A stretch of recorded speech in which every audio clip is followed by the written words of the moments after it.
Hello, my friends, and welcome to another episode of Radiant You.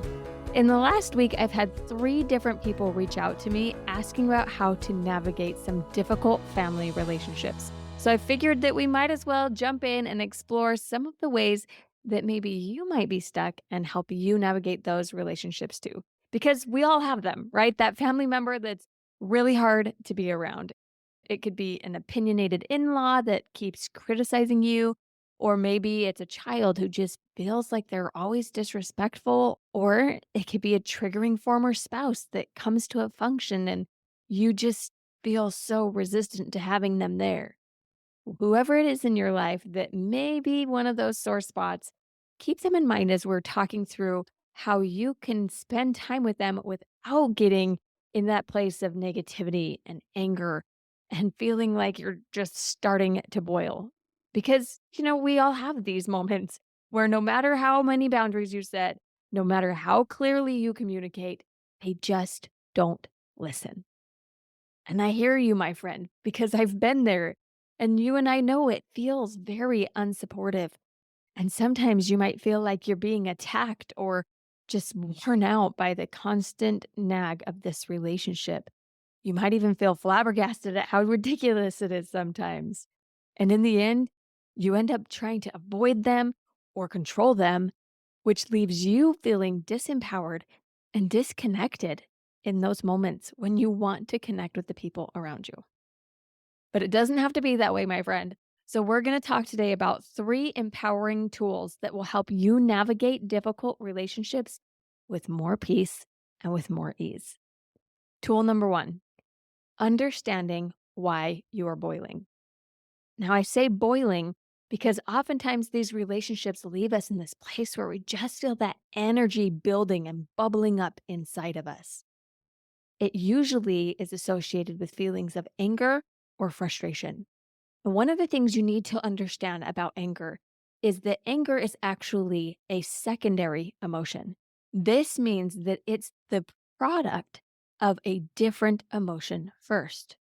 Underneath anger, there's an emotion that happened before it escalated to that boiling point. These are emotions like rejection, loneliness, sadness, disappointment, defensiveness, even fear. These lead into anger and come out in ways that push people away from us. Whether those relationships were healthy or not healthy in the beginning, it still disconnects you from yourself when you don't recognize your boiling point. Simple self awareness here can make all the difference to help you cool down and be more present so you can make a choice about what to do next. Here are some simple ways that can help you cool down: naming and understanding those underlying emotions, mindful breathing, going out in nature, moving your body because motion changes emotion, listening to calming music, or simply counting to 10 or 20 or however high you need to re engage your brain so you're not in that automatic, reactive, boiling response. So that's empowering tool number one, understanding why you boil and doing something about it. Tool number two, practicing emotional maturity. Let's define that really quickly. Emotional immaturity is just what it sounds like. You're immature in your ability to manage and be responsible for your emotions. If you think about any child in their progression, they're immature because they don't quite know how to handle things yet. As they get older and they're more mature, they're more responsible. They're more capable of navigating difficult things. We give them more capacity to learn and grow, right? So, emotional maturity is the same way. When you're not emotionally mature, like a child, you're looking for things to make you feel better. A child cries expecting someone else to soothe them because they don't know how to soothe themselves. They also don't have self awareness to see where they might be part of the problem or how they might be able to do something to get out of the problem. When you learn and grow emotionally, you shift from that dependency on others and feeling stuck to recognizing that you are responsible to help yourself emotionally. No one else has to change for you to be okay. You own your emotions and your thoughts, because that's what's creating your emotions is the thoughts that you're thinking in the first place. Emotional maturity also means that you have a practice of responding to emotions. You get curious instead of just reactive when you feel emotion. You create a safe place to feel. And you know that safety can only come from within you, not from anyone around you. Here's a quick example of how you would show up with and without emotional maturity. Let's say you're going to an event and you're dreading it because this triggering family member is going to be there. And you start having thoughts like, this is going to be miserable. Can't they just see how ridiculous they're being? I can't believe they would show up like that. If they would just change that behavior, everything would be better. You ever had thoughts like that before about a family member? I know that I definitely have. And we are human in those moments, and it's okay. But recognize that when we think like that, we start feeling judgy and feel slighted by the other person. And we end up shifting into a powerless place where we feel like it's happening to us. And how do you show up when you have those feelings? If you're like any of my clients, it usually shows up like resisting negative emotion, focusing on the other person and wishing they would change, expecting them to step up and reacting negatively, maybe passive aggressively towards them, or trying to set unhealthy boundaries where you're trying to control them and force them to do it in a way that then you can feel better.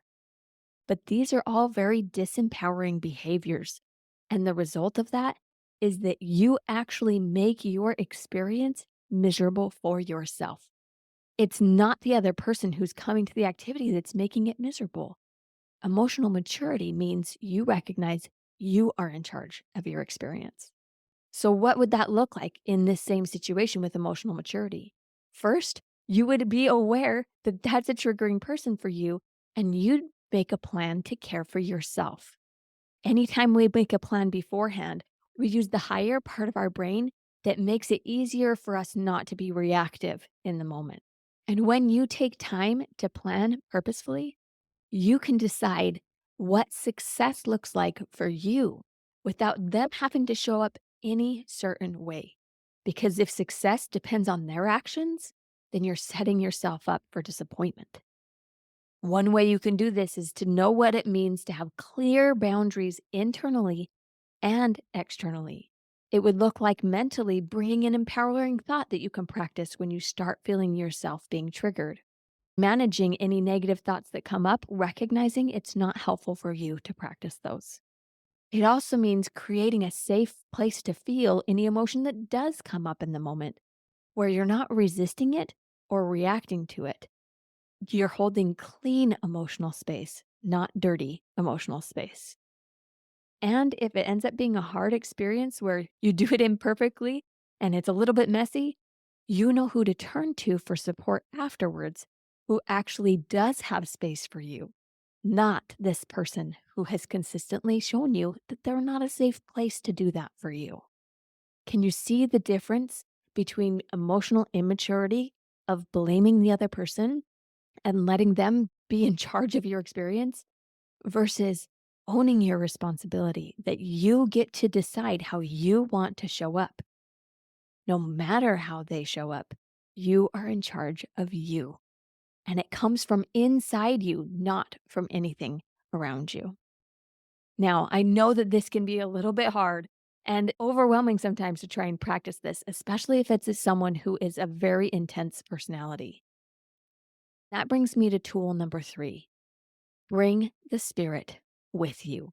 Sometimes you have just exercised that patience and that emotional maturity so many times that it feels like you don't have anything else to give. I have been there before. There was a specific relationship I had spent months and months and months trying to heal and move forward on, and it just had no traction. And there was a moment where I knew she was going to be at an activity, and I prayed so hard that I would have peace and love in my heart to be able to give to her. But I didn't have it to give from me. And in that moment, God very clearly told me that I didn't have to hold it, that He could give me His love for her and just let it go through me instead of come from me. And it's one of the most tangible, empowering moments of my life with God. was walking into that room, seeing this woman who I felt so hurt by and drained by over the last year, and actually felt God's love flowing through me for her. I felt like I didn't need her to show up any certain way. I had God's love with me, and that was enough. Practicing these empowering tools in difficult relationships really can be life changing. One of the three people I mentioned who reached out about difficult family relationships gave me permission to share some of her story with you and how empowering applying these tools has been in her life these last few weeks. You see, this client has been divorced for years to a man she was married to for a very long time. Well, her daughter is now married to someone who reminds her of that past relationship. And she was going to an event where her daughter and her son in law were both going to be there. And she was feeling really triggered, not only by the memory of her past relationship, but the sorrow she would feel as she watched her daughter go through similar patterns. And as she started telling me about that emotion, you could just feel the energy boiling up, that she just feels trapped and frustrated and reactive. She told me that often at family functions like this, she would hide in the corner and just sit and feel sorry for her daughter, wishing things would change and thinking about the triggering past memories from her former spouse. So, first, we acknowledged that that's where she had been, but that she didn't have to be there anymore. Together, we made a clear plan of what it would look like for her to show up for herself in emotional maturity, where he didn't have to change and her daughter didn't have to change for her to own her own feelings.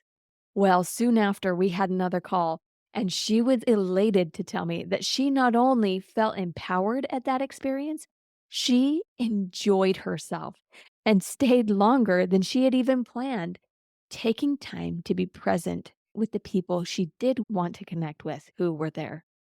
It was so empowering for her to understand why she was boiling, exercise emotional maturity, and have the spirit with her to guide her through that experience.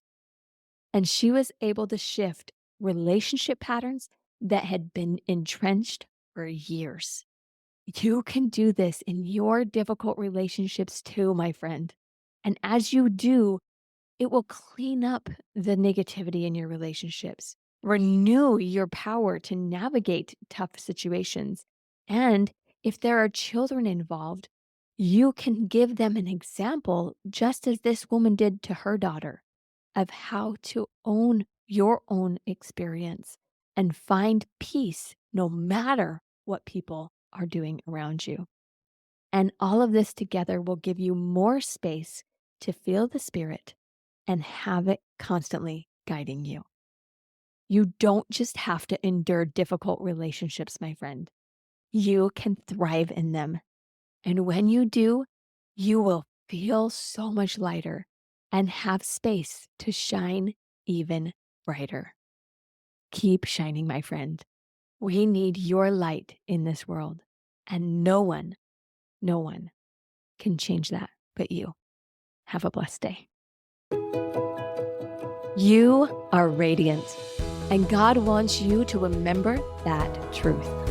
But sometimes you forget. Don't worry, I've got you.